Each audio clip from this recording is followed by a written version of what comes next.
कि Noida international airport पर robotic system से बम का पता लगाया जाएगा। जी हां, तस्वीरें भी आपको दिखा रहे हैं। रोबोटिक सिस्टम आपको समझाएंगे कैसे ये काम करेगा। बने रहिए हमारे साथ। आपको बता देते हैं कि मिनी रोबोटिक ऑपरेटेड व्हीकल जो आप देख रहे हैं, इसका ट्रायल किया गया है। सिक्योरिटी डिफेंस सिस्टम के तहत भारत में विकसित किया गया है मिनी रोबोटिक ऑपरेटेड व्हीकल को 500 मीटर की दूरी से रिमोट कंट्रोल से ऑपरेट किया जा सकता है और मिनी रोबोटिक ऑपरेटेड व्हीकल में 3 घंटे की बैटरी बैकअप है। नोएडा इंटरनेशनल एयरपोर्ट पर अब मेड इन इंडिया की झलक देखने को मिलेगी। दरअसल मैं आपको बता दें, MROV यानी मिनी रोबोटिक ऑपरेटेड व्हीकल लाया गया। इसका ट्रायल भी किया गया है। ट्रायल में आपको बता दें कि सुरक्षा के मद्देनज़र दरअसल में जहां पे भी सकरी जगह होती है यानी पतली जगह होती है, वहां पे इस तरीके के सुरक्षा के इंतज़ाम को ये पुख्ता करेगा और ये पूरी तरीके से रोबोटिक दक्ष है। दरअसल में मिनी रोबोटिक का ट्रायल सफल तरीके से किया गया है और साथ ही इसकी आवश्यकता जहां पर एयरप्लेन का संचालन होता है यानी एयरपोर्ट्स, इसके अलावा ट्रेन और साथ ही मेट्रोज में इसका इस्तेमाल किया जा रहा है। ये पूरी तरीके से मेड इन इंडिया, करीब 90% अगर बात करें तो इसके जो पार्ट्स हैं वो भारत में ही बने हुए हैं। उधर श्रावस्ती से खबर, जहां पर फर्जी टीचर की नौकरी करने वाली 2 शिक्षकों को गिरफ्तार किया गया है। दोनों शिक्षक फर्जी दस्तावेज के जरिए अलग अलग जगहों पर नौकरी कर रहे थे। फर्जी शिक्षक विनोद कुमार और विजय प्रकाश दोनों बस्ती जिले के रहने वाले हैं। विनोद कुमार के खिलाफ 2024 में श्रावस्ती में केस दर्ज हुआ था, जबकि विजय प्रकाश के खिलाफ बिनगा कोतवाली में केस दर्ज हुआ है। दोनों की गिरफ्तारी बस्ती जिले में हुई है। बताया जा रहा है कि श्रावस्ती में करीब 1 दर्जन से ज्यादा फर्जी शिक्षकों के खिलाफ FIR दर्ज है।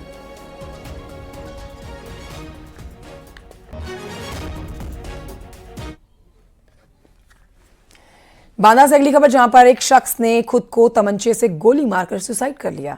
बताया जा रहा है कि शख्स अपनी पत्नी के मायके जाने से खफा था और उसके ना लौटने के बाद बेहद तनाव में था। शख्स ने सुसाइड से पहले दोस्तों और रिश्तेदारों को कॉल भी किया था, साथ ही फेसबुक पर वीडियो भी अपलोड कर दिया था। गोली लगने की आवाज सुनकर जब पड़ोसी घर के अंदर दाखिल हुए तो शख्स खून से लथपथ पड़ा हुआ था, जिसके बाद मौके पर पहुंचकर पुलिस ने शव को पोस्टमार्टम के लिए भेजा। आगे की कार्रवाई शुरू कर दी। सूचना प्राप्त हुई जिसमें एक व्यक्ति हबीब पुत्र सुब्राती द्वारा अपने को गोली मारकर आत्महत्या कर ली गई है। अवैध तमंचे से सर फायर किया गया है। प्रथम दृष्टया जो विवाद है वो पति पत्नी का विवाद समझ में आ रहा है। FSL मौके पर मौजूद है। वैज्ञानिक तरीकों से संकलन किया जा रहा है। अग्रिम विधिक कार्रवाई की जाएगी। उधर बरेली में एक मुस्लिम लड़की ने अपने चाचा चाची पर परेशान करने और धमकी देने का आरोप लगाया। वीडियो जारी करके कहा गया है कि अपनी मर्जी से हरिशंकर नाम के शख्स के साथ उसने शादी की है, बहुत खुश है, लेकिन उसके चाचा चाची उसको परेशान कर रहे हैं, लड़की को बेचना भी चाहते हैं। मुस्लिम लड़की ने पुलिस से सुरक्षा की मांग की है। तो निकली थी अपने घर से हरिशंकर और फ्लुक्का के साथ और मैं अपनी मर्जी से आई थी। उनका कोई भी जोर दबाव नहीं था मेरे ऊपर। और SSP साहब से मेरी रिक्वेस्ट है कि मतलब मुझे सेफ्टी चाहिए और मेरे चाचा चाची मुझे मार देंगे। मैं अपने बयान दे रही हूँ उनको पहले से ही। SSP साहब को मेरे हाथ जोड़ के निवेदन है उनसे कि मेरे बयान पे ध्यान दें। पहले से ही मैं इसलिए दे रही हूँ क्योंकि मेरे चाचा चाची तक अगर मैं वहाँ थाने में गई तो मेरे चाचा चाची मुझे बीच में ही मार देंगे। इसलिए मैं जहाँ भी हूँ बहुत सेफ हूँ, इसलिए सामने नहीं आ रही हूँ। और SSP साहब से मेरी रिक्वेस्ट है कि मेरे ससुराल वालों को तंग ना किया जाए। वो उनको कुछ भी नहीं पता है हमारे बारे में, हम कहाँ हैं। वो लोग बहुत परेशान होंगे, हमें पता है, लेकिन हम अभी तक किसी के सामने नहीं आए हैं। मैं हरिशंकर के साथ हूँ, सेफ हूँ। खबर इटावा से, जहां पर BSc की छात्रा की सुसाइड करने का मामला सामने आया। ये मामला लव जिहाद का बताया जा रहा है। लड़की के परिजनों ने मुस्लिम शख्स पर आरोप लगाया कि छात्रा ने सुसाइड रिजवान नाम के लड़के के दबाव में आकर किया है। रिजवान लड़की से धर्म परिवर्तन कराकर शादी करने का दबाव बना रहा था। घर वालों को भी जान से मारने की धमकी दे रहा था। ये परेशान क्यों कर रहे हो? तो उसने ये बोला, मैं तो ऐसे ही परेशान करूंगा, तुम जहाँ जाना चाहो चले जाओ।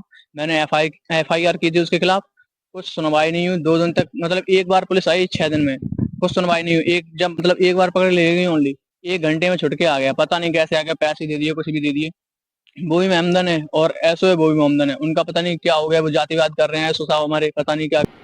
तो उनके पिता के तहरीर के आधार पर अभियोग दर्ज कर लिया गया है और परिजनों के द्वारा जो अवगत कराया गया है कि कोई व्यक्ति उन्हें परेशान करता था, उसके आधार पर उनके खिलाफ नियमानुसार अभियोग दर्ज होकर के उनकी पुलिस अभिरक्षा में ले लिया गया है दोनों अभियुक्तों को, तथा उनके खिलाफ सख्त से सख्त कार्रवाई प्रचलित है। पंचायतनामा पोस्टमार्टम की कार्रवाई प्रचलित की जा रही है तथा इसमें जो भी नियमानुसार कठोरतम धारा होगी उसमें अप्लाई किया जाएगा। शांति व्यवस्था बनाए रखने के लिए उचित पुलिस बल भी मौके पर लगा दिया गया है। खबर पीलीभीत से, जहां पर लगातार दूसरे दिन अवैध मजार को ध्वस्त करने की कार्रवाई हुई। हिंदू परिवार के घर पर बनी हुई मजार को हिंदू युवा वाहिनी संगठन ने ध्वस्त कराया है। आपको बता देते हैं कि इसे लेकर हिंदू युवा वाहिनी के कार्यकर्ताओं ने पुलिस को ज्ञापन भी सौंपा। ज्ञापन सौंपने के बाद जिलाध्यक्ष गौरव शुक्ला मौके पर पहुंचे और हिंदू परिवार के घर बनी हुई मजार को तुड़वाया। पूरा मामला करेली थाना क्षेत्र के गांव बमरौली का बताया जा रहा है। उधर कानपुर में पुलिस ने एक साइबर ठग को गिरफ्तार किया है, जो कि सरकारी विभाग में नौकरी लगवाने के नाम पर लोगों से ठगी किया करता था। 4 साल पहले उसने कानपुर के कई लोगों से लाखों की ठगी की और फिर फरार हो गया। फिलहाल पुलिस ने उसे गिरफ्तार कर लिया है, जेल भेज दिया है। 21 में साइबर ठगी का एक मुकदमा लिखा गया था। इनफैक्ट इसको फ्रॉड कहेंगे। एक फर्जी ज्वाइनिंग लेटर दिया और जब बाद में पता चला कि वो ज्वाइनिंग लेटर जो है वो फर्जी है। नौकरी दिलाने के नाम पे अलग अलग समय पे इसने 24 लाख रुपए ऐंठे थे। इस संबंध में थाना चकेरी पर अभियोग पंजीकृत किया गया 2021 में। तत्पश्चात इसके बाद इसको ट्रांसफ़र किया गया क्राइम ब्रांच में। क्राइम ब्रांच से विवेचना चल रही थी। ये जो शातिर अपराधी था, मास्टरमाइंड था इसका, रितेश, ये मूलतः बिहार का रहने वाला है और ये अपना पूरा ऑपरेशन जो है वो बोकारो से ऑपरेट करता है, झारखंड से ऑपरेट करता है ये। और ये आपको बताएं कि कानपुर में एसीपी और आईआईटी छात्रा के रेप के मामले में एक नया ट्विस्ट सामने आया है। एक बार फिर से एक दूसरे पर मुकदमा लिखाने की प्रक्रिया शुरू हो चुकी है। आईआईटी की शोध छात्रा ने कानपुर में तैनात एसीपी पर दुष्कर्म का आरोप लगाते हुए मुकदमा दर्ज कराया था, जिसके बाद एसीपी मोहसिन खान को निलंबित कर दिया गया था। अब एक बार फिर एक दूसरे पर एफआईआर दर्ज कराई जा रही है। रिपोर्ट देखिए।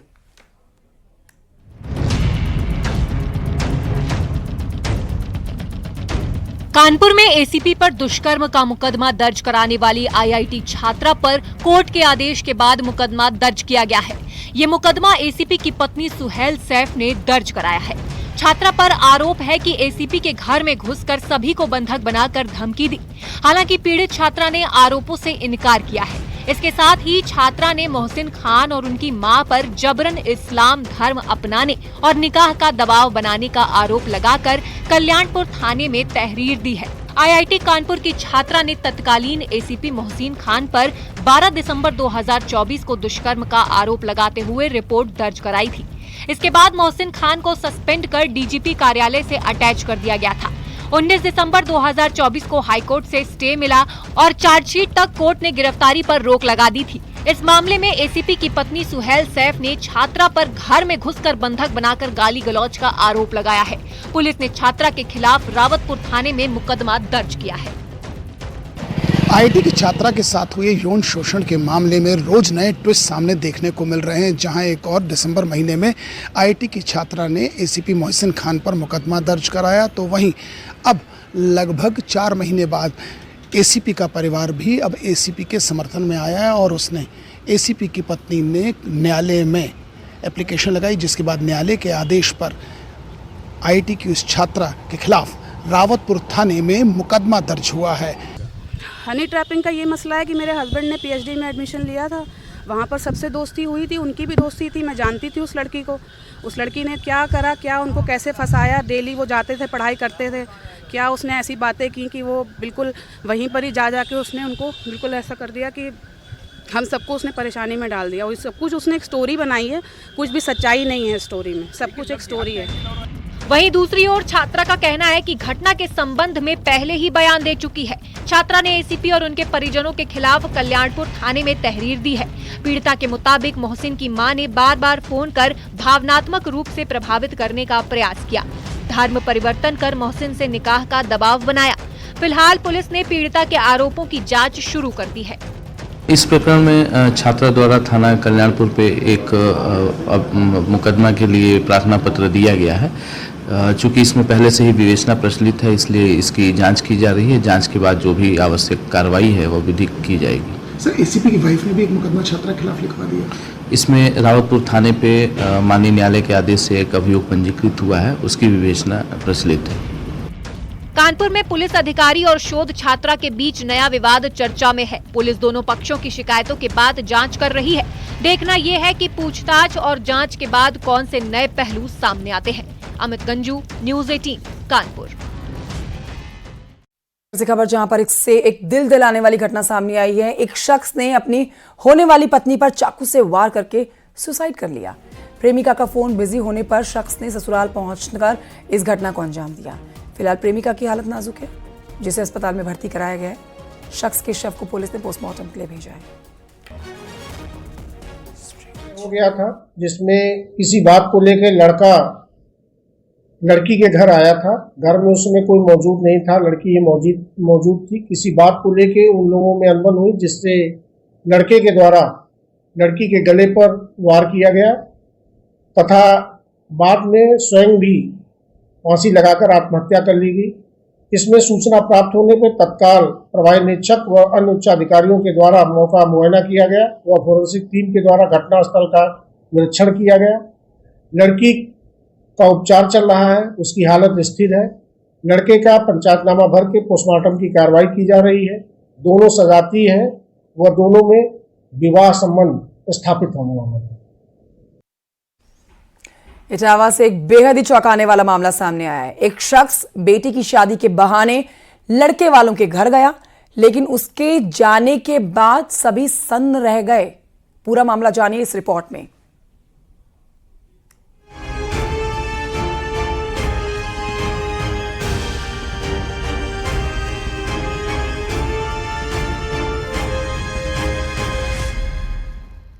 पुलिस की गिरफ्त में खड़े इस शख्स के कारनामे सुनेंगे तो हैरान रह जाएंगे। ये बेटी का रिश्ता कराने के बहाने लड़के के घर जाता। लड़के वालों को यकीन हो जाता कि अब तो रिश्ता पक्का हो ही गया। उसे घर में रुकने की इजाजत भी मिल जाती थी, लेकिन यही भूल भारी पड़ जाती। उन्हें अंदेशा भी नहीं था कि जो रिश्तेदार बनने की चाहत में उनके घर में आया, उसकी मंशा तो कुछ और ही है। घटना इटावा के सैफई थाना क्षेत्र की, जहां पर काशीपुर गांव में रहने वाले सुखबीर के घर में एक अनजान शख्स अपनी बेटी का रिश्ता लेकर पहुंचा। सुखबीर के छोटे भाई की शादी होनी थी। घर वाले उसके लिए लड़की देख रहे थे। 29 अप्रैल को राम बाबू नाम के एक शख्स ने उनके घर आकर दस्तक दी। रिश्ते की बात शुरू हुई। उसने कहा कि लड़का उसे पसंद है। सुखबीर के घर के सदस्यों ने उसका आदर सत्कार करने में कोई कमी नहीं की। 29 अप्रैल की रात वो उन्हीं के घर रुक गया, लेकिन सुबह जब घर के सदस्यों की नींद खुली तो उनके पैरों तले जमीन ही खिसक गई। घर की बाइक, मोबाइल, कैश और कुछ कीमती सामान गायब था। आरोपी राम बाबू भी घर पर नहीं था। इसके बाद सभी का शक यकीन में बदल गया। पीड़ित परिवार ने पुलिस को इसकी सूचना दी। पुलिस भी तुरंत एक्शन में आई और एक टीम ने आरोपी की खोजबीन शुरू की। उसरई पुलिस पर चेकिंग के दौरान एक बाइक उसे दिखाई दी और उसे रुकवाया गया। बाइक पर राम बाबू ही बैठा हुआ था और वो भागने की कोशिश करने लगा, लेकिन पुलिस ने उसे धर दबोचा। सख्ती से पूछताछ हुई तो उसने सब सच उगल दिया।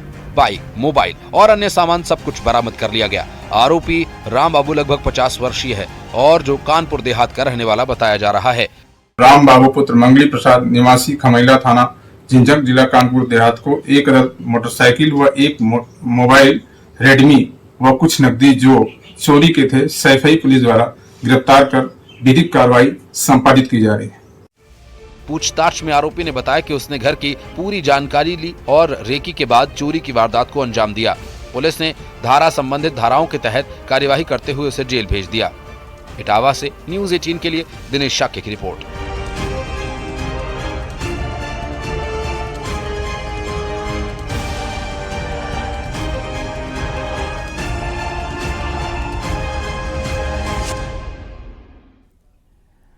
खबर मध्य प्रदेश से, जहां के कई जिलों में फरेबी भाईजान से जुड़े मामले सामने आ रहे हैं। जी हां, चौंकाने वाला केस भोपाल सामने आया है। भोपाल में पहचान छुपाकर साहिल ने नाबालिग के साथ दोस्ती कर दुष्कर्म किया। रेप ब्लैकमेलिंग केस में फरहान नाम के मुख्य आरोपी के पकड़े जाने के बाद जो खुलासा हुआ उसे सुनकर हर कोई दंग रह गया। एक दो नहीं बल्कि कई छात्राओं से दोस्ती, फिर दुष्कर्म और फिर ब्लैकमेलिंग की ये वारदात है। रिपोर्ट देखिए।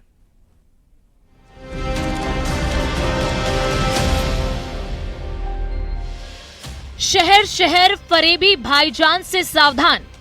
मध्य प्रदेश के एक दो नहीं बल्कि 4 जिलों से फरेबी भाईजान के फरेब का मामला सामने आया है।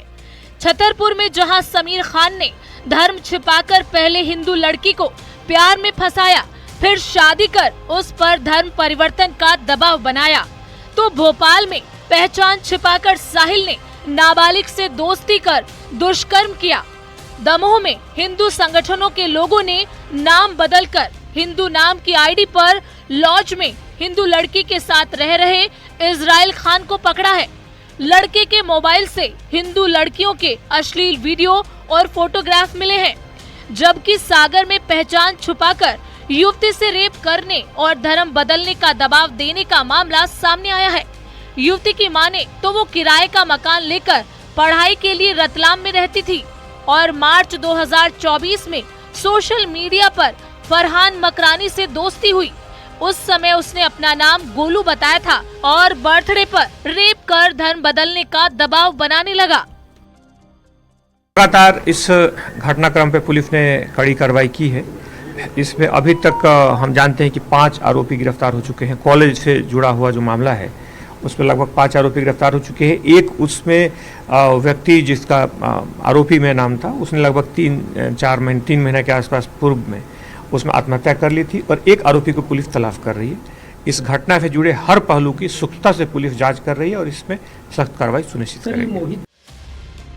रेप ब्लैकमेलिंग केस के मुख्य आरोपी फरहान के सवाब वाले खुलासे पर बीजेपी विधायक रामेश्वर शर्मा ने कहा कि आरोपियों को अब जन्नत भी मिलेगी। किसी भी दोषी